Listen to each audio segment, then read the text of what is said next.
왜 강원도 깊은 산속에 야생 늑대 목에 낡은 빨간 목줄이 걸려 있었을까요?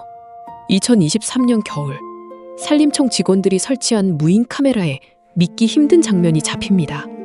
매서운 눈보라를 뚫고 렌즈 앞으로 다가온 거대한 회색빛 맹수 한 마리였죠. 경계심 가득한 눈빛으로 냄새를 맡던 녀석의 목덜미에 이질적인 선이 보였어요. 야생의 숲에 전혀 어울리지 않는 낡고 붉은 가죽 목줄이 묶여 있었던 겁니다. 새벽빛이 내리는 설원 위를 거침없이 질주하는 늑대 무리가 보입니다. 그 무리의 선두에서 눈밭을 박차고 달리는 녀석은 분명한 야생의 맹수였죠. 하지만 거친 호흡을 내뱉을 때마다 목에 걸린 빨간 가죽이 팽팽하게 당겨집니다. 인간의 손길을 거부하는 맹수가 왜 누군가의 소유물이었던 표식을 차고 있을까요? 이 모순적인 흔적을 추적하기 위해 우리는 6년 전의 기록을 열어봐야 합니다. 야생동물들은 몸에 이물질이 걸리면 본능적으로 떼어내려 몸부림을 칩니다. 나뭇가지에 긁히고 덤불에 걸려 살점이 패여도 녀석은 목줄을 고집했거든요. 불편함을 감수하면서까지 인간의 흔적을 남겨둔 데는 분명한 이유가 있었어요. 이 목줄이 녀석에게 단순한 속박이 아니라 잊지 못할 약속이었기 때문입니다. 그 약속이 시작된 경기도 양평의 한 외딴 집 마당으로 시간을 되돌려 봅니다. 6년 전 매서운 눈보라가 몰아치던 경기도 양평의 작은 시골 마을이었습니다. 홀로 살아가던 70대 이만복 할아버지는 마당 구석에서 작은 뭉치를 발견하죠. 하얀 눈 속에 반쯤 파묻힌 채 가늘게 떨고 있던 새끼 강아지 한 마리였어요. 아이고, 이리 온나. 이 추운 날에 여기서 얼어 죽으려고 그랬냐? 할아버지는 품에 안은 작은 생명에게서 묘하게 날카로운 눈빛을 읽어냅니다. 할아버지는 녀석에게 복을 많이 받으라는 뜻으로 복이라는 이름을 줍니다. 오일장에서 사온 3,500원짜리 빨간 가죽 목줄도 목에 채워주었죠. 이제 너랑 나랑은 한 식구다. 어디 가지 말고 내 옆에 딱 붙어 있어라. 빨간 목줄은 외롭던 노인과 갈 곳 없던 새끼의 단단한 연결고리가 되었어요. 하지만 시간이 흐를수록 보기에게서 낯선 본능이 조금씩 깨어나기 시작합니다. 보기는 밥은 잘 먹었지만 목줄만 채우면 온몸을 뻣뻣하게 굳혔습니다. 낮에는 웅크려 자다가도 어둠이 내리면 눈빛이 매섭게 살아나곤 했죠. 먼 산에서 차가운 바람이 불어올 때마다 코를 킁킁거리며 허공을 봅니다. 마치 저 깊은 숲속에서 자신을 부르는 소리를 듣고 있는 것처럼 말이죠. 결국 걱정스러운 마음에 찾아간 동물병원에서 뜻밖의 경고를 듣게 됩니다. 보기의 골격과 이빨을 살펴보던 수의사의 얼굴이 하얗게 질려갔습니다. 할아버지, 이 녀석 보통 개가 아니에요. 늑대 피가 섞인 혼혈견 같습니다.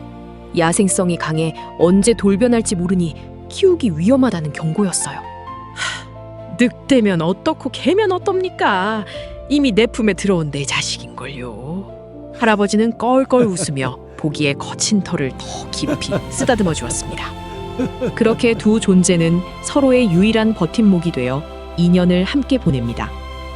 아침이면 나란히 마당을 걷고 낮에는 할아버지 발치에서 낮잠을 잤죠. 저녁에는 낡은 텔레비전 불빛 아래서 서로의 체온을 나누며 누웠습니다. 야생의 피가 흐르는 맹수도 할아버지 앞에서는 순한 양과 같았어요.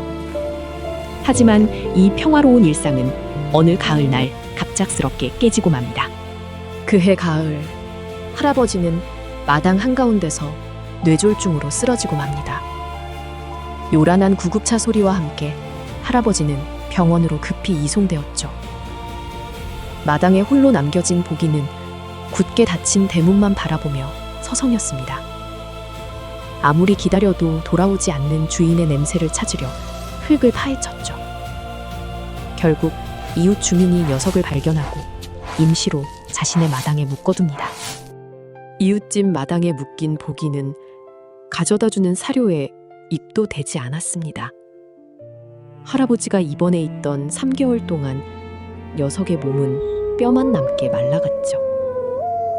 밤마다 할아버지가 살던 빈집 쪽을 향해 슬프고 길게 울부짖었습니다.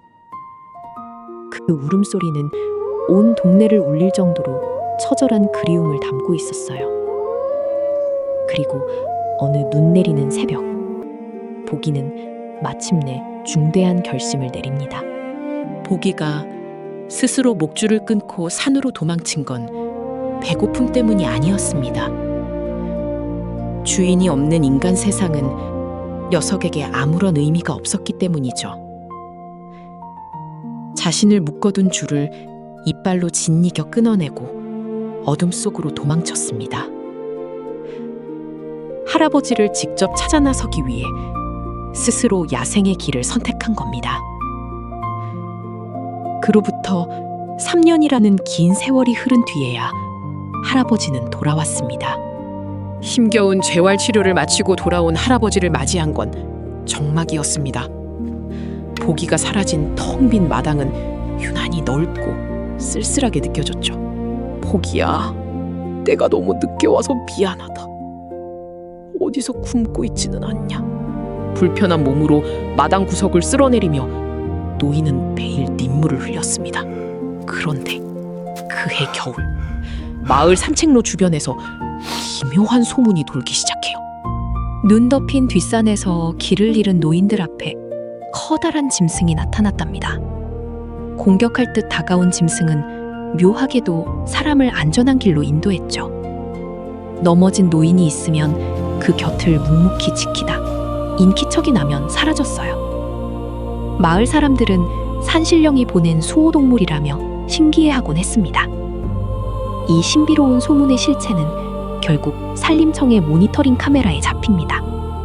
산림청 연구원들은 녹화된 영상을 분석하다가 일제히 숨을 죽였습니다. 야생 늑대 무리 속에서 유독 덩치가 큰 녀석의 목을 포착했기 때문이죠. 그 목에는 낡아서 닳아버린 빨간색 가죽 목줄이 선명하게 감겨 있었어요. 야생에 완전히 적응한 맹수가 인간의 흔적을 떼지 않은 건 기적이었죠. 연구팀은 수소문 끝에 이 목줄의 주인을 찾아 양평의 외딴집을 방문합니다. 연구팀이 건넨 태블릿 화면을 보던 할아버지의 손이 덜덜 떨렸습니다. 이거 우리 보기 목줄 맞습니다. 내가 사준 3,500원짜리예요. 빛바랜 붉은 가죽을 확인한 노인의 눈에서 뜨거운 눈물이 흘러내렸죠. 3년이 넘는 시간 동안 녀석이 자신을 잊지 않았음을 깨달은 겁니다. 할아버지는 보기를 다시 만나기 위해 불편한 몸을 이끌고 산으로 향합니다. 연구팀의 보호 아래 할아버지는 예전에 걷던 산길을 천천히 걸었습니다. 낙엽 밟는 소리만 가득하던 고요한 숲속에 차가운 긴장감이 감돌았죠. 50분쯤 걸었을 때 저 멀리 우거진 숲을 너머에서 바스락 소리가 납니다. 나뭇가지 사이로 거대한 회색빛 그림자가 조용히 모습을 드러냈어요. 서로를 알아본 두 존재 사이에 시간이 멈춘 듯한 정적이 흐릅니다. 거대한 야생의 맹수는 경계하지 않고 할아버지 앞으로 다가왔습니다. 할아버지는 떨리는 손을 천천히 내밀어 녀석의 목덜미로 가져갔죠. 마침내 손끝에 닿은 건 거친 털 속에 묻힌 낡은 가죽의 감촉이었어요. 보기야, 내 새끼 보기 맞구나. 정말로 나를 기다려준 게냐? 노인의 목소리를 들은 맹수는 이빨을 드러내는 대신 눈을 지그시 감았습니다. 굵은 노을이 숲을 물들일 때 녀석은 할아버지의 무릎에 머리를 기댑니다. 야생의 거친 본능도 4년 만에 마주한 주인의 온기 앞엔 녹아내렸죠. 할아버지는 보기의 머리를 품에 안고 한참 동안 소리내어 울었습니다. 멀리서 지켜보던 연구원들도 밀려오는 감동에 눈물을 훔쳐냈어요. 이 기적 같은 재회는 야생과 인간의 경계를 허무는 순간이었습니다. 보기가 그 모진 야생의 삶 속에서도 빨간 목줄을 떼지 않았던 이유가 있어요. 그 가죽끈이 할아버지와 나누었던 가장 따뜻했던 기억의 증거였기 때문이죠. 그래서 지금도 그 낡은 붉은 선은 녀석의 목에 조용히 남아 흐르고 있답니다. 야생의 거친 본능조차도 사랑의 기억만큼은 끝내 지워내지 못했던 것이죠. 보기는 다시 숲으로 돌아갔지만 그들의 보이지 않는 끈은 영원히 이어집니다. 눈 내리는 밤이 찾아오면 보기는 다시 자신의 집인 깊은 숲으로 돌아갑니다. 하지만 낮이 되면 어김없이 할아버지의 산책길 너머에 조용히 나타나죠. 일정한 거리를 둔 채 묵묵히 노인의 뒤를 지키는 붉은 목줄의 수호동물. 어쩌면 진정한 유대라는 건 억지로 묶어두지 않아도 곁을 지키는 마음일 겁니다. 이 따뜻한 흔적은 지금도 차가운 설원 위에 오래도록 조용히 남아 흐르고 있어요.